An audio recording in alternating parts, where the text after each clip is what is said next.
Well, no. I actually don't know anyone that might be able to remove a chest implant to actually put some boobs. But honestly, I think we're getting kind of used to it by now, so maybe you should just leave it as it is. Greetings, class, and welcome to Horror 101. As always, I am your humble teacher and guide, Professor Macabro, accompanied by the ever-entertaining Zombie Huesitos. Say hello, Zombie Huesitos. She is a person of few words, but big in action. And chest. Well, class, I am back again to regale you with horror pickups.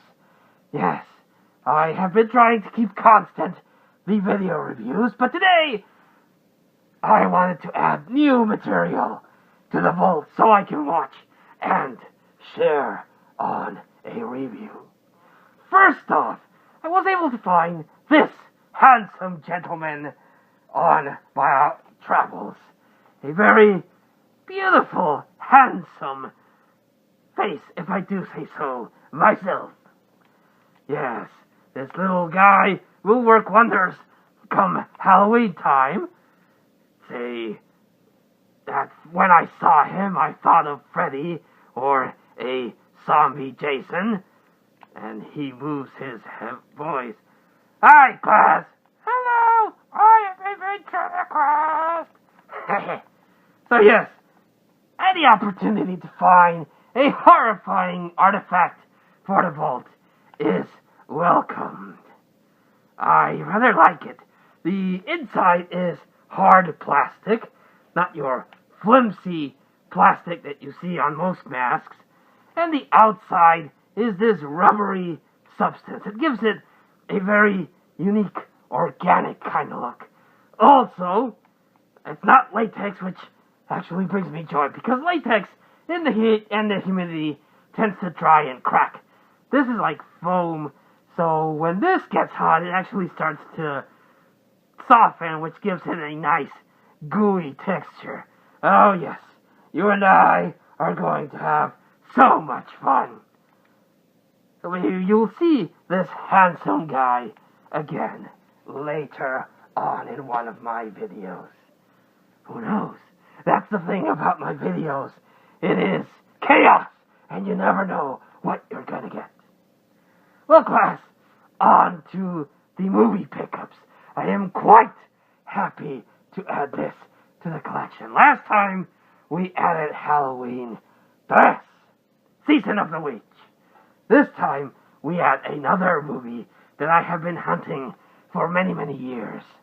I have talked this, and if you follow me on Facebook, and if you don't, I recommend you go to Facebook and look up Professor Macabro. I post delightful things about horror and the like.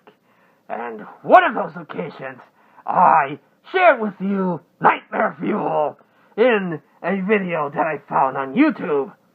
I posted a link to a video on YouTube that talks about an alien abduction scene. And that scene is from a movie that I have been hunting for a good many years. To my knowledge, and my knowledge is vast, but to my knowledge, this movie has not had a proper Blu-ray release. I do not know the reason why.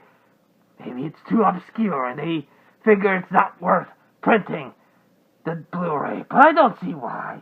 This movie is a lot of fun.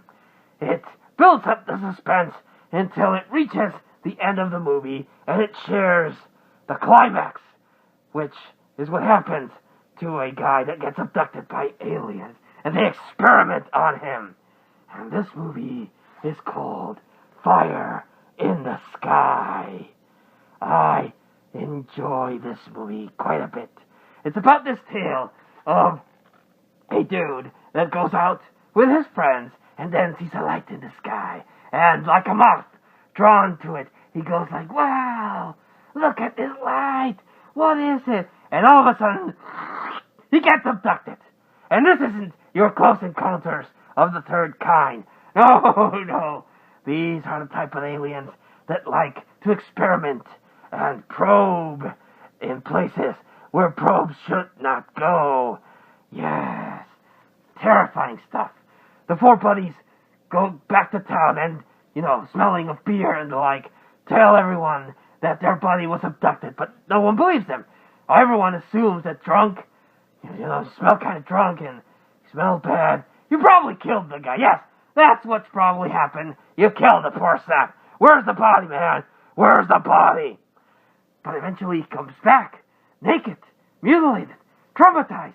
He's like, and you don't really know what happens until the end in a marvelous alien abduction scene. If you have a thing or a fear for aliens, don't watch this movie. It'll make it worse.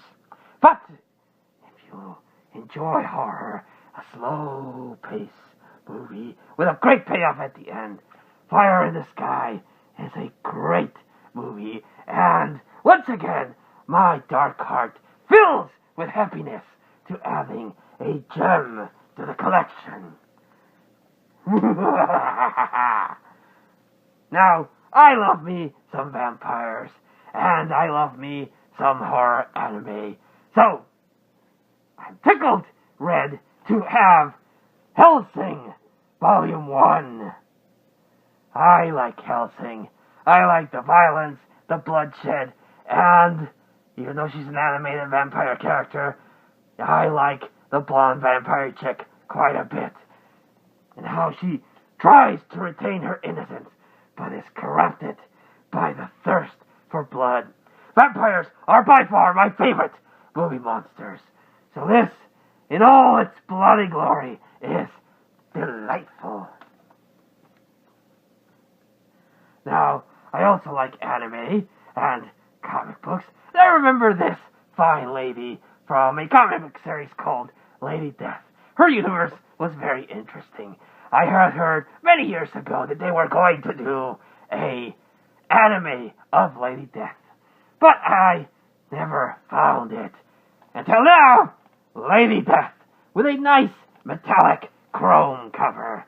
I'm a sucker for these kind of things. I mean, what's not to like? A pale goth chick with big boobies in hell, fighting for stuff. I honestly lost track of. Yes, boobs. Very hypnotic, but that's not the point.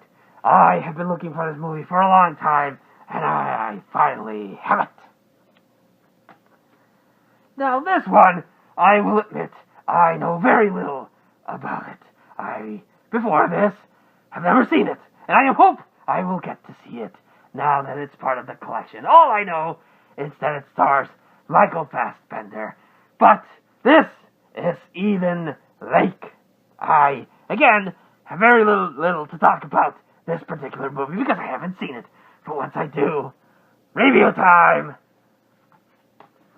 Now this is another vampire movie that I was reading the back cover and I'm like, this is my kind of movie. And this is Perfect Creature. Set in a world of vampires. Vampires are born, but only male vampires are born in this world. And they rise to power as you would if you are a superior race. And they get humans to be inducted into this church where they basically are just cattle for the vampires to feed on. But through a little bit of experimentation, because they want to make a perfect vampire, but there are no female vampires born, so they meddle with genetics to try to create a female, and that's the driving force of the plot, according to the synopsis on the back. It's a movie from New Zealand, so I am interested in foreign horror and see their takes on vampires. But supposedly it's like Underworld meets Children of Man, so might be good. We shall see. Now, another movie I picked up is a movie that I must admit I didn't pick up because I was confusing with another movie, which is garbage. A movie about this lady. It's a found footage movie about this lady that goes to the Vatican psych ward to go see her mother, and then the damn thing ends with a car crash, and then you have to enter a website, which is no longer in service, to get what happened afterwards. That's stupid. Stupid. So for the longest time, I had confused that movie with this one, but this is The Last Exorcist. The Last Exorcism. I'm sorry, whenever I hear an Exorcist movie, I think of The Exorcist. But this is The Last Exorcism. A found footage movie about this guy that pretends to heal people, but then all of a sudden, holy shit, he encounters the real thing. Sounds interesting. Another movie I picked up is The Raven. Quote The Raven. Nevermore. From The Simpsons 3 House of Horror. One of the very best episodes indeed. Now, this one takes a couple of liberties with the life of Edgar Allan Poe.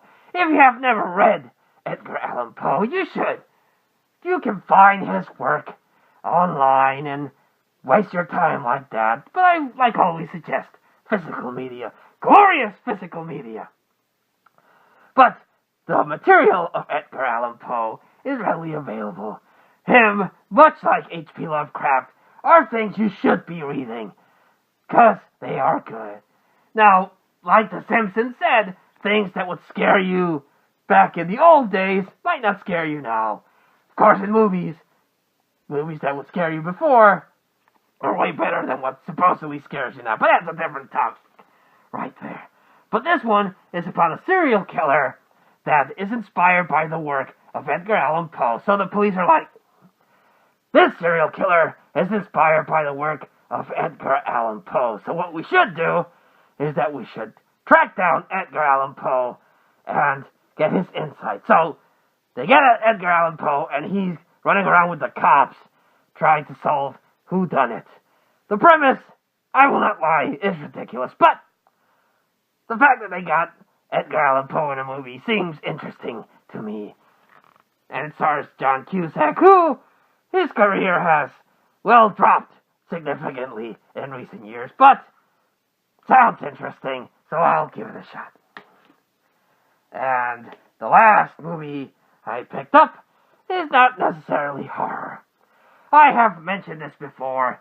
Thrillers fall in kind of a gray area. If they have horror elements, I'll add them to the horror section, because some horror movies are considered psychological thrillers, like Silence of the Lambs.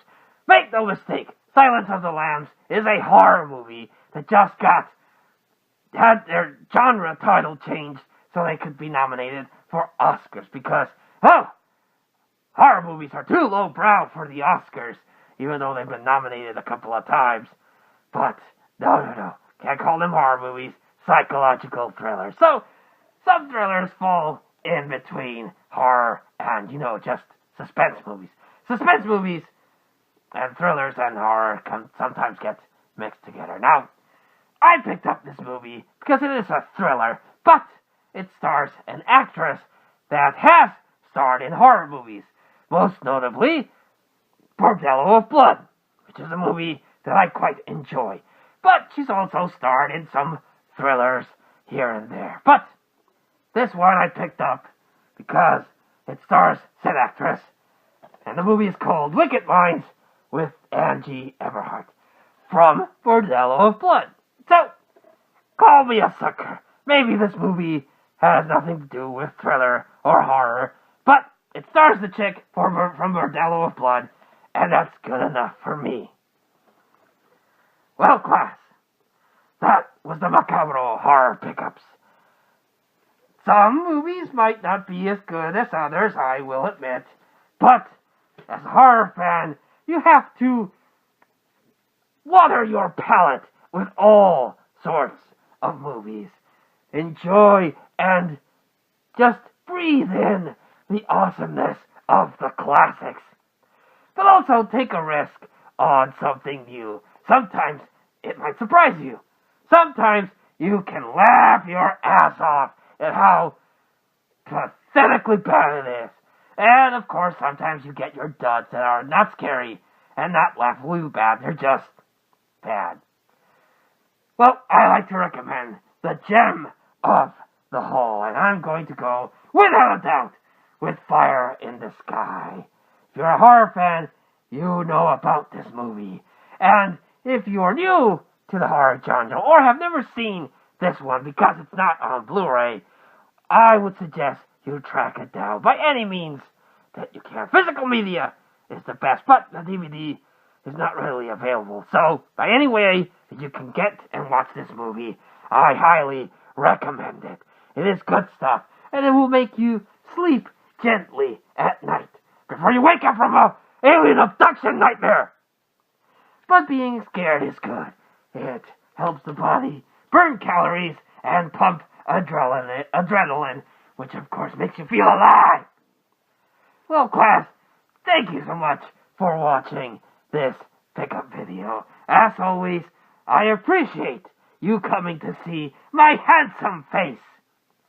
But class, until we see you again, this has been Professor Macabro.